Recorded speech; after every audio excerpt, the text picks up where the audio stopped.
Fala aí, meu povo. O próximo macronutriente que nós vamos trabalhar hoje são os ácidos nucleicos, tá? Que são representados pelo DNA e pelo RNA. Quando você olha essa imagem, você consegue dizer quem é o DNA e quem é o RNA? Fica fácil, né? Porque aí a gente pode avaliar uma das principais características, que é em relação à fita. A gente sabe, a gente já aprendeu, vocês já viram em algum momento da vida de vocês, que o DNA ele é formado por uma dupla fita. Já o RNA, ele, em sua grande maioria, ele é formado por uma fita única. Então a gente vai dividir essa aula a gente vai falar dos nucleotídeos, né? E vamos falar do DNA, e na próxima aula nós falaremos especificamente do RNA, tá? Quando a gente pensa em DNA, eu acho que para quem é mais velho, né, como eu, não tem como não lembrar desse icônico programa que era o programa do Ratinho, né? Então, nesse programa, né, vocês não vão lembrar que vocês são tudo novinhos, né? Mas era um programa que passava no SBT, né? E tinha várias palhaçadas no programa, sendo que tinha um quadro que se chamava, que era onde eles faziam testes de paternidade, tá? E assim, era muito divertido porque o pau no final sempre comia, né? Então, quando eu tinha que dar o parabéns pro papai ou falar que não era o pai, as famílias caíam na porrada, né? Mas o que é importante a gente falar um pouco sobre isso? Porque o DNA é uma molécula que ela pode ser utilizada, né, para a gente poder fazer a exclusão de paternidade, né?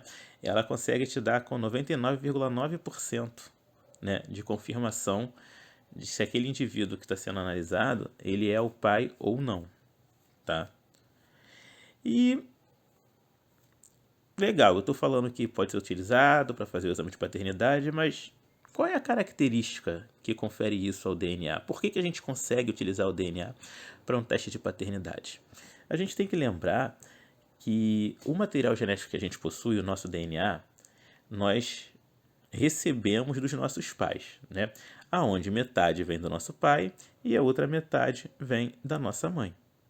Então, quando você vai pesquisar o DNA, nós podemos procurar regiões semelhantes, né? Semelhantes com o DNA do pai e semelhantes com o DNA da mãe. No caso do teste de paternidade, o que a gente faz é buscar entre a criança, né? A criança não, né? Entre o indivíduo que é o filho e o indivíduo pai, semelhanças, né, nesses trechos do DNA, tá? Um exemplozinho aqui, ó, a gente pode olhar. Aqui a gente tem a mãe, o suposto pai, né? E aí a gente tem aqui uma, duas, três, quatro crianças. E aí a gente vai analisar, ó, essas bandinhas que a gente está vendo aqui na horizontal são fragmentos de DNA. São esses fragmentos, eles são separados, né? A gente a gente chama de uma corrida num gel. E os mais leves vão ficar mais embaixo e os mais pesados vão ficando mais em cima. Como eu falei, o que a gente busca são semelhanças nesses fragmentos, porque lembra, se metade vem do pai e a outra metade vem da mãe, então faz sentido que no filho, né, a gente encontre alguns fragmentos, né, iguais ao do pai, tá? Testes de DNA mais modernos, né, eles buscam aí mais ou menos 17 fragmentos semelhantes, né, para poder confirmar essa paternidade. Então, olha só, vamos olhar, a gente tem a mãe e o pai, vamos olhar a menina, a primeira, filha do pai aqui, né?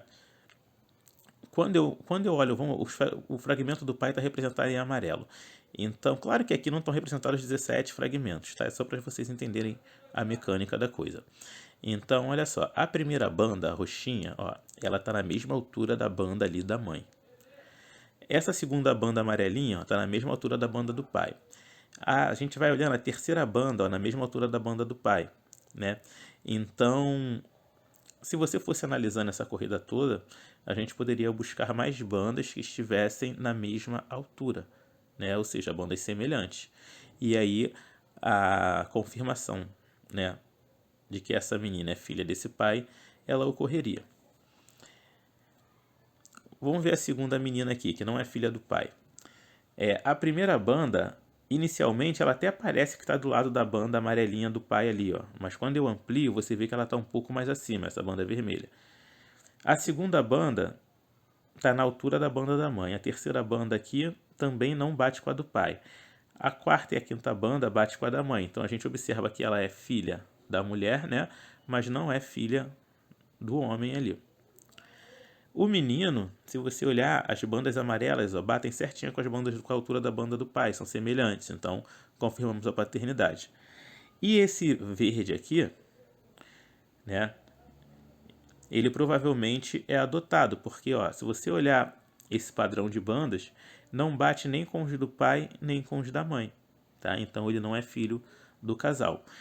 Eu vou mostrar uns exemplos daqui a pouco, a gente vai ver que aparecem muitas questões assim, mas onde basicamente o que você tem que saber eu tenho que olhar pai, mãe e comparar a semelhança das bandas. Se elas forem as mesmas, eu posso traçar esse parentesco aí, tudo bem? O DNA ele também pode ser utilizado na resolução de crimes, né? Seguindo o mesmo princípio. Imagina que o bandido em questão ali, né, o criminoso, ele deixou alguma fonte de DNA, né? Alguma coisa com que eu possa extrair o DNA dele. Então eu posso fazer essa extração, né? Vou ter aquele padrão de bandas ali. E aí, mais para frente, eu posso vir, né, a colocar um determinado suspeito na cena daquele crime se as informações genéticas forem a mesma, se aquele DNA for o mesmo. Né? Só quero chamar a atenção para o seguinte, ter só o DNA não adianta. Você tem que ter com quem comparar. Né? Porque não adianta, eu tenho o DNA e aí? Ira, pô, mas tenho banco de genes, né? Onde eu posso comparar, tudo bem. Mas aí pensa no seguinte, a pessoa já tem que em algum momento, né, ter que liberar do seu material para coleta. Senão não vai ter com o que comparar. E de onde a gente consegue retirar esse DNA? Quais são as fontes, né? São diversas, tá? Sim, eu peguei uns exemplos das principais. Então, sangue, né? Sangue, célula, DNA. Onde fica localizado o DNA, gente? No núcleo da célula, né? Células eucarióticas, né? Qualquer ser vivo que tenha células eucarióticas, o DNA está localizado dentro do núcleo, tá? Então, esfregaço bucal, né? Onde você vai tirar as células ali da bochecha ali, né? Na parte de dentro. Saliva também. Ossos. Dentes, né? Lá da polpa do dente. Tecidos em geral, órgãos. Cabelo, gente, é um show à parte, porque todo mundo já deve ter visto um filme, uma série, uma novela, onde a pessoa precisa coletar o DNA de alguém e aí acha um fio de cabelo numa roupa. Aí pega aquele fio de cabelo e diz que extraiu o DNA. Não é assim que funciona. Para você poder extrair DNA do cabelo, é necessário que ele esteja com o que a gente chama de bulbo capilar, tá? Que é aquela bolinha branca que fica bem na ponta. Ali que estão as células e aí sim a gente consegue fazer essa extração. Né? Uma outra fonte também é o sêmen, né? Muito utilizado, por exemplo, em crimes de estupro. Então você consegue extrair o DNA, né, da vítima e aí, se tiver algum suspeito, você pode coletar material para poder fazer essa comparação. Como é que funciona uma investigação por DNA, né?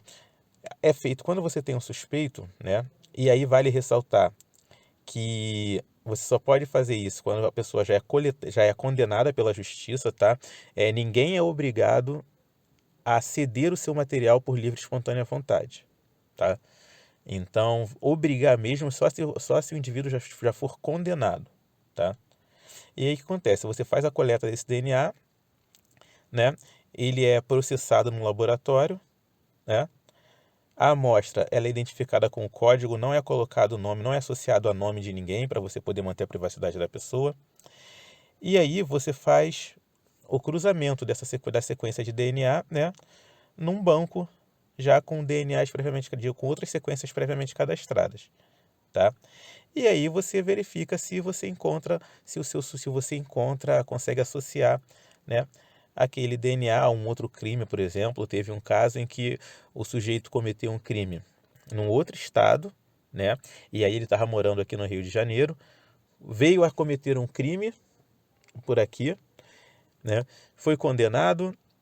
E aí fizeram essa coleta e aí buscaram aquele DNA dele no banco para ver se tinha alguma semelhança. E aí encontraram, né, um caso de estupro nesse outro estado, que eu não lembro qual é o nome. E nesse estupro tinham conseguido coletar o sêmen diretamente da vítima. Tá? E quando comparou, era o desse cara. E aí ele começou a responder, ele foi processado também por esse crime. Vamos de caso prático, galera. Vamos analisar. Esse aqui foi material coletado na cena de um crime, só contextualizando. O crime ocorreu num hotel que tinha um cassino, né, lá em Las Vegas. A vítima, ela estava alcoolizada, sozinha, e aí estava, né, fazendo as vergonhas no salão, e aí ela foi convidada a se retirar. Ela voltou para o seu quarto, né, as câmeras de segurança mostram ela entrando no quarto, e ao longo da noite entraram 3 funcionários do hotel, em horários diferentes, tá, no quarto dela. Então, a polícia puxou as câmeras, já tinha os 3 suspeitos, agora era só conseguir descobrir qual deles, né, cometeu aquele crime. E aí, o que eles fizeram? A perícia chegou e encontrou sêmen no chão, né? Eles coletaram esse material, coletaram material dos 3 suspeitos e fizeram essa comparação do DNA, tá? E aí, quando a gente olha aqui para essas amostras, né, e dentro do que a gente já falou, fica muito fácil identificar, até mais fácil que um teste de paternidade, porque nesse caso, se eu já tenho o DNA encontrado na cena do crime, basta que eu ache um padrão de bandas igual, né, para poder saber de quem é aquele DNA. E quando a gente olha aqui, vamos olhar o suspeito 1, suspeito 2 e suspeito 3. Quem tem o padrão de bandas exatamente igual nesse caso aqui? É o suspeito 2, tá? Sendo que nem por isso o suspeito 1 e o suspeito 3 não foram condenados. Qual foi o fim dessa história? O que se descobriu, né? Depois eles confessaram e tal. O suspeito 1, ele entrou no quarto, né? Ele estrangulou a vítima para poder e roubou os pertences que tinham no quarto. Depois de um tempo, o suspeito 2 entrou e estuprou essa mulher, tá? O suspeito 3 foi depois e isso aqui ele foi condenado como cúmplice, porque ele não alertou, né, a polícia, não alertou ninguém. Ele viu que tinha sido cometido o crime, né? Mas não fez nenhuma comunicação, tá? Então ele também acabou sendo condenado. Pegou uma pena menor, mas foi condenado. Tudo bem? Bem tranquilo, né? Cara, a única coisa que poderia dar ruim nisso aqui, e eu acho que a gente não falou anteriormente, é se, por exemplo, fossem gêmeos, né? A gente sabe que existem pequenas alterações, né, no DNA de gêmeos, mas assim, são imperceptíveis, não tem como você fazer uma exclusão. Mas fora isso, todas as pessoas têm padrões de DNA diferentes, tá? Tirando os gêmeos, né? Mas vamos seguir agora para a parte legal, né? Mentira. Vamos falar um pouco da estrutura química dos nucleotídeos. Então, como eu já disse, né, os nucleotídeos, né, a gente considera DNA e RNA, tá? Que são a unidade formadora dos ácidos nucleicos. Vamos falar um pouquinho dos nucleotídeos, tá?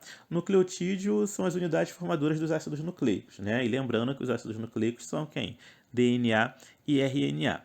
Então, para as provas, né, para os vestibulares da vida, o que vocês têm que saber, né? É como a estrutura de um nucleotídeo. Tá? Vamos pensar primeiro na estrutura geral. Então, o nucleotídeo ele é formado por um grupamento fosfato, que está representado ali em amarelinho, por um açúcar, né, ou pentose, que está representado em azul, e por uma base nitrogenada, que está representada em cinza. E aí, como que eu faço para diferenciar o DNA do RNA? Primeiro, o açúcar, tá? No DNA, o açúcar, ou pentose, é a desoxirribose, tá? Até por isso que vem o nome DNA. DNA quer dizer ácido desoxirribonucleico. Já no RNA, esse açúcar é a ribose. Daí vem o nome RNA, ácido ribonucleico. Tá? Então, em relação à estrutura, a melhor forma de você diferenciar o DNA de um RNA é olhando a pentose, é olhando o açúcar. Nós vamos ver também que existe uma outra diferença, e é em relação à base nitrogenada. Tá? DNA tem 4 bases: adenina, guanina, citosina e timina, que está representado nesse desenho pela inicial de cada palavra. Ó. A de adenina, G de guanina, C de citosina, T de timina. Já o RNA, ele tem uma única base diferente. Enquanto o DNA tem a timina, o RNA não tem timina, ele tem a uracila. Tá? Mas a gente vai falar mais devagarzinho sobre isso daqui a pouco. Então, nesse momento, eu quero que vocês foquem na estrutura. 3 coisas: o açúcar no meio, o grupamento fosfato à esquerda e a base nitrogenada ali à direita. Tá? Aqui só que eu já falei, né? Aqui a gente consegue observar a estrutura, tá vendo? Ó? Tem a minha pentose ali, representada por esse pentágono. O meu círculo representa o meu grupamento fosfato. E aqui o meu retângulo, né, representando a minha base nitrogenada. Então, eu tenho adenina, guanina, citosina, ou seja, tanto no DNA quanto no RNA, eles têm essas 3 bases. Aonde que está a minha diferença? Aqui na última, o DNA possui timina e o RNA possui a base nitrogenada chamada uracila.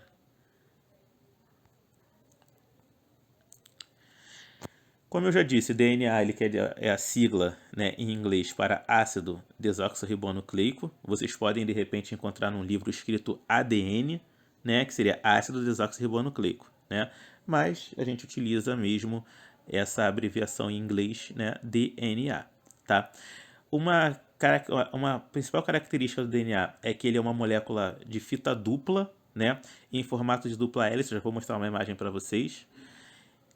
E a gente falou também das bases nitrogenadas, né? Adenina, guanina, citosina e timina. E agora uma observação muito importante está relacionada às ligações que ocorrem entre as bases, tá? As bases nitrogenadas, elas sempre vão ser encontradas no DNA em pares. Por quê? Olha só, o DNA é uma molécula fita dupla, então o que vai unir essas fitas são essas bases nitrogenadas. E existe um padrão aí. A adenina, você vai encontrar ela ligada à timina. Sempre não, porque tem umas exceções, tá? Mas na maioria das vezes, né? E a gente vai pegar isso como o padrão. A adenina vai estar ligada à timina e a citosina vai estar ligada à guanina. Então, por isso que está representado aqui A ligado ao T e C ligado ao G, tá? E mesmo nessas ligações, existe uma diferença que você pode verificar pela quantidade de ligações. Adenina e timina fazem duplas ligações de hidrogênio. Tá? Já a citosina e a guanina ocorrem com ligações triplas. Né? Então, entre adenina e timina, a ligação é o quê? Dupla. Entre citosina e guanina, a ligação é tripla. E aí, já vou adiantar para vocês algo que muitas vezes a gente deixa passar. Né? Primeiro, a diferença no número de ligações. E por que é importante frisar esse número de ligações? Se eu tivesse que quebrar essas ligações, né? Se eu tivesse que separar essas bases, qual seria a mais fácil de separar? A que tem menos ligações, correto? Então, é mais fácil eu quebrar a ligação entre adenina e timina do que entre citosina e guanina, tá? Isso já foi questão discursiva da UERJ. E por que é mais fácil? Porque adenina e timina na adenina e na timina ocorrem ligações duplas, né? Entre a citosina e a guanina ocorrem ligações triplas. Então, as ligações triplas são mais fortes que as ligações duplas. Tá? Se eu fosse falar em termos de energia, então aonde que eu gastaria mais energia para poder fazer a quebra dessa ligação? Entre a citosina e a guanina, né? Porque a ligação é mais forte, então para quebrar eu tenho que gastar mais energia. Vocês vão ver lá na frente nos exercícios que essa informação ela é muito importante. Então, se vocês estiverem anotando, fazendo um resumo, coloca isso no seu caderno bem destacado, tá? Aqui só um esqueminha dessa ligação, né? Então, se a gente for olhar aqui da esquerda para a direita, vamos na esquerda. Eu tenho aqui a representação de quê? Dos meus nucleotídeos, né? Então, ó, eu tenho ali ó, o grupamento fosfato, né? O meu açúcar. Meu Deus, desculpa. Eu tenho a minha pentose, que é o meu açúcar, ali em amarelo. À esquerda eu tenho o meu grupamento fosfato. E à direita eu tenho minha base nitrogenada. Se eu pegar essa primeira aqui, eu tenho minha base atimina, tá? Aqui no meio ele já mostra a molécula já de DNA dupla fita, né? Então tá vendo? Eu tenho duas fitas, né? E essas fitas estão ligadas pelas bases nitrogenadas, ó. De cima para baixo eu tenho a adenina ligada na timina, né? E a citosina ligada na guanina. Ah, e quando a gente falou ali, ah não, DNA tem formato dupla hélice. Dá uma olhadinha ali, ó, dupla hélice, tá vendo aqui? Esse formato helicoidal aí, tá?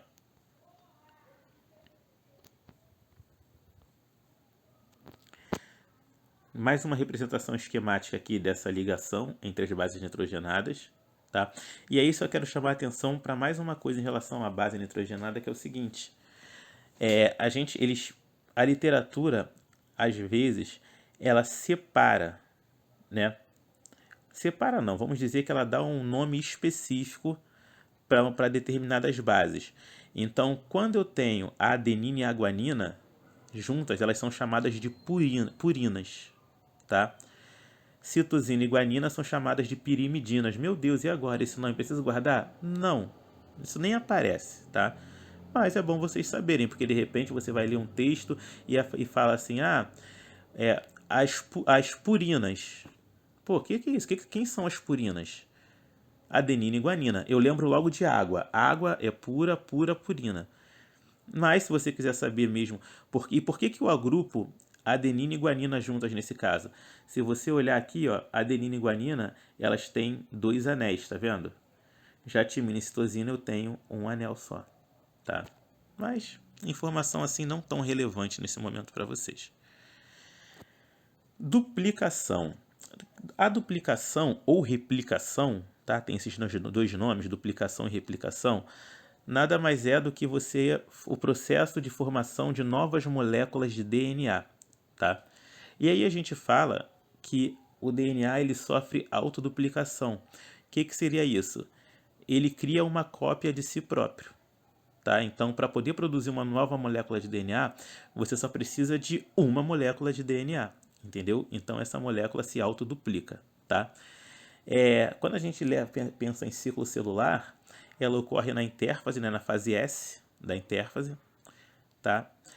Mas mais importante ainda é você saber que essa duplicação ela é semi-conservativa. Também já foi questão discursiva da UERJ, tá? Claro que dentro de um contexto. Mas o que seria dizer que o DNA ele é semi-conservativo, né?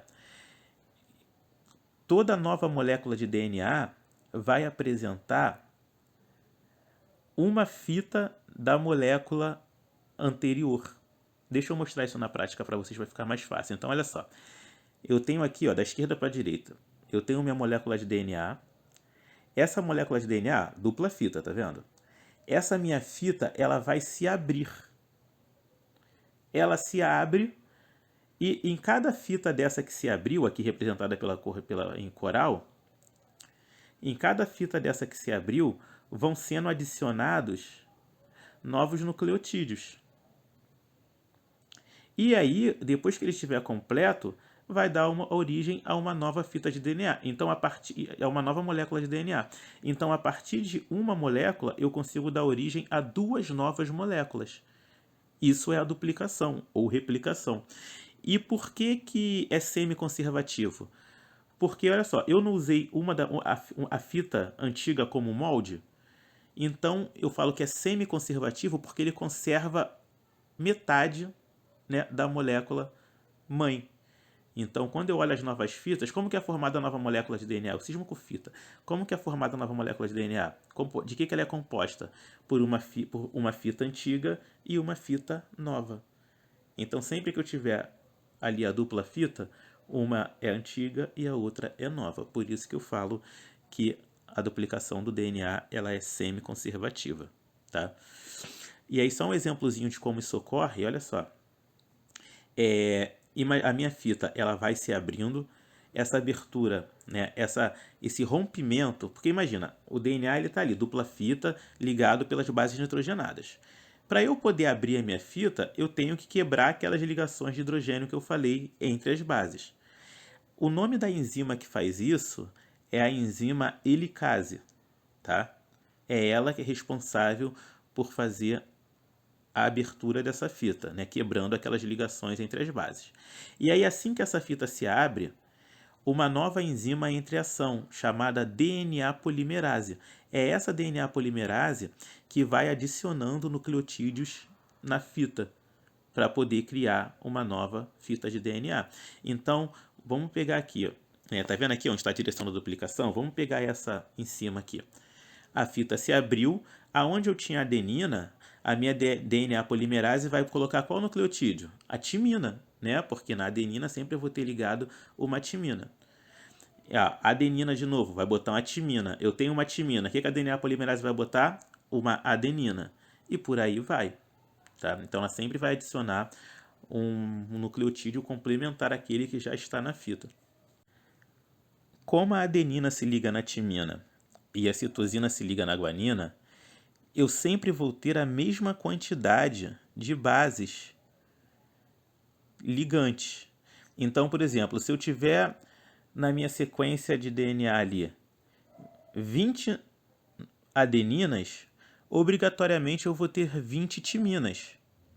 Se eu tiver 40 citosinas, eu vou ter 40 guaninas, né? Porque elas não se encontram ligadas, né? Não se encontram em duplas. Então eu sempre vou ter o mesmo número que eu tiver de uma, eu vou ter da outra que está ligada a ela. Vocês vão ver que essa informação ela é muito importante quando vocês forem praticar, tá?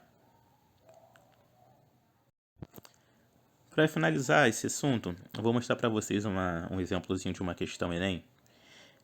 Muito tranquila, né? Mas que você deveria, se você não soubesse de estrutura dos nucleotídeos, você estava vendido. Olha só, no esquema abaixo, sobre a estrutura do DNA, os números 1, 2 e 3 representam respectivamente, né? Bem tranquila. E aí, quando você olha para essa estrutura desse nucleotídeo, né? O que a gente viu? Que a gente tinha uma molécula central, né? E aí uma molécula para a esquerda e outra para a direita, né? Então o que eu tinha lá no meio? O meu açúcar, a minha pentose, correto? Então à esquerda da pentose eu tinha o quê? O meu grupamento fosfato. E à direita eu tinha a minha base nitrogenada, né?